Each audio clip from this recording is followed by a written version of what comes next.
Sure. Okay, everyone, thanks for joining Backyard Musings, broadcasting live from Apple Valley. I'm Steve. And I'm Scott. Thank you for joining us. Okay, so today we're not talking about Biden's accomplishments. I said that yesterday. No, I acted a fool. Yep, we did that already. Did that 2 days ago. So, with 8 months to go, Trump carries voters concerned about the economy or immigration. He carries those kind of voters. If you care about the economy, We or should be immigration, everybody. Everybody should be concerned about the economy and immigration. Fox News polls indicates that Trump, 49%, holds a 2-point lead over Biden, 47%.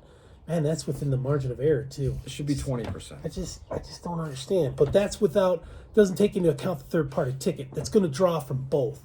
Third party ticket is going to draw from the centric Democrats and the centric Republicans. I really think so. When you listen to President Biden, trying to give him some respect, and I'm not talking about his wife, I'm talking about Joe, do you find yourself trying to complete the sentences that he can't get out of his mouth? I find myself doing that. Yeah. And it's sad because I don't have any political beliefs similar to his at all. But I feel sorry for the guy. Anyway, I mean, I don't know how anybody can support that. It's like in a suspenseful movie when people have to jump in the water and hold their breath. You hold your breath with them. Yeah. Or you shout and say, "Watch out for the sharks." I think those centric voters, it's going to be more damage to Biden because it's driving away people to go to RFK. And let's say RFK's VP, solid Democrat. Oh, yeah. She's a solid Democrat. Well, he's a solid Democrat, right? well, I mean, he's... I know he's from royalty. He is. Yeah, but I'm just saying, he's all Democrat. He may not be a crazy progressive liberal, but he leans that way. Yeah. You know? Yeah. He's a little bit more. I think this August convention thinking. in Chicago, it's going to be raucous. It's going to be crazy. Yeah. At least he can complete a sentence. Yeah. And a thought. Yeah. It's reported that Biden holds a narrow lead, just 2 points over Trump, in a new poll of Pennsylvania voters. Remember, that's a swing state that elected John Fetterman to the Senate despite his mental health disability. Now, at first, we were all banging on Mr. Fetterman, but lately he has towed the line for Israel, and that has my respect. Well, to me, that's a no-brainer, right? Well, some people want to be politically woke. That's almost like their 9/11. They right? want Muslim votes. They want Palestinian votes that are in Michigan and Minnesota or wherever they are. So they're going to pander. But Fetterman toes the line because he's Jewish and, hey, I'm not going to take this. Look at Schumer. Schumer tries to tell Netanyahu he needs to get out of business. Yeah. You know, and Schumer's a Jew. He's a Gino. He's a Jew in name only. Yep. Gino. Yeah. That's a good one. You should just made trademark that up. You should trademark that. Okay, Biden does not need to worry about the swing state of Pennsylvania, and I'm going to tell you why. He doesn't need to worry. He has now listen closely. He has the 3 a.m. mail-in ballot, unverified signature voting block. He's got that block. That voting block favored Biden in 2020. Is that not sad? And you know what? Talking about that. You remember those 10,000 mail-in ballots saved the day for Biden in Georgia? 10,000, Fulton County.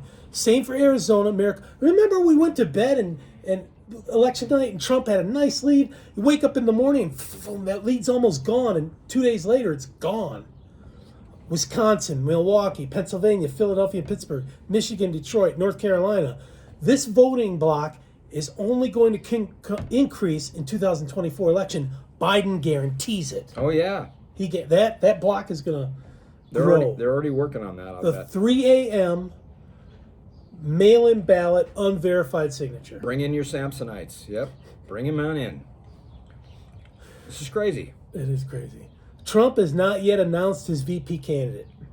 VP Harris actually hurts Biden because, well, I think you know why. Yeah. I mean, do we need to talk about Sally. it? Yeah. Crazy. The cackles. Yeah. For a good impersonation, being serious here, of Harris, head over to the Elsa Kurt show.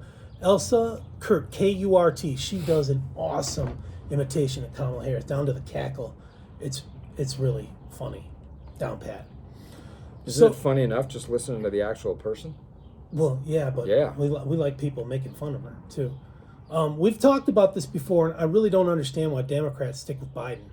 Can you please leave us some comments in the comments?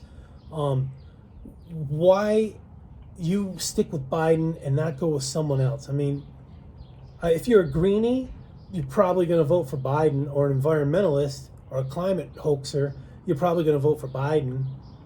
But what has he done? What has Trump done to hurt the environment? Nothing. What has he Clean water, clean air, nothing. Yeah. What has Trump done? What did Trump do to open up the border for illegal immigration? Nothing. He put built the wall up. Yeah. He built the wall. He had strong relations with the Border Patrol. Yeah. It still does. Still does. Yeah. What did Trump do to make gas prices go up? He didn't. He kept the pricing down. You know, the average was like in the $2 range. Yeah. Well, now I said the other day, I'm paying over $5 a gallon for 87 octane. Ridiculous. That's as low as you can get in California. So please, leave your comments. Tell us where we're wrong. And also, the Dems are screaming Trump is a threat to democracy. And we've talked about that, the threats of Biden and Trump. Give us some comments. Why is Trump a threat to your democracy? Tell us how. He's not a dictator. No. He's not a Kim. He's not a Putin for life, or Xi. They're for life. Right. He's not. Leave some comments about Biden's accomplishments where the nation is better for them. Trump derangement syndrome is not going to work in this election because of the third party ticket. It's not going to work. Scaring and fear mongering, not going to work. Now, there has been more talk, though, lately. I don't know if you've heard the last couple of days. They're talking about last-minute bump with Michelle. Newsom? Big Mike. No. Big Mike being put in there instead of Joe.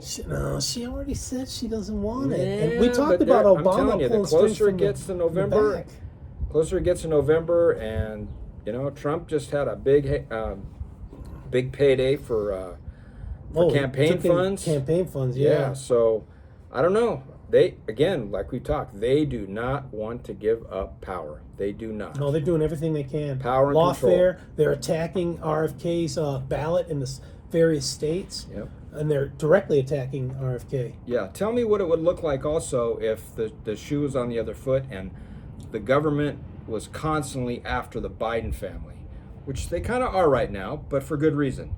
But if they were hammering them like they've been hammering the Trump family for the last 5 or 6 years, right? Yeah.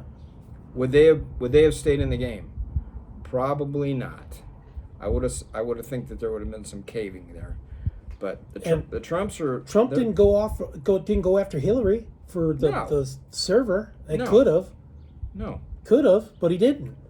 And he admitted he'd had a relationship with the Clintons, right? Yeah. He contributed to their campaign because that's what you do as a businessman in New York, right? You got to play the game. Anyway. I think in order for America to improve, the GOP needs to capture both houses in Congress, of course, in the presidency, decidedly. We need not this thin majority. It needs to be decidedly. Maybe then we can get a balanced budget amendment passed. That it's the Constitution, you must have a balanced budget, no borrowing, and then we can work on paying down the debt, right? And maybe, and I don't know how much we spend of our GDP on the military, but maybe just 4%, no more than 4%, and then maybe we can take that and start paying down the debt too. Yeah, and make some deals with some of these manufacturers of military equipment and say, look, we need good stuff, but it's always the lowest bidder.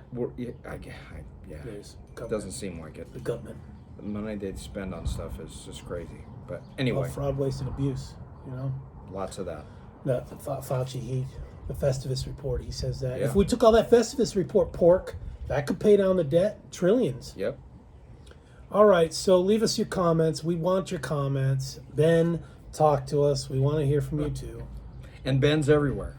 He is. He's well traveled. Right. Okay, thanks for joining us. We'll see you tomorrow. Have a good day. Thank you.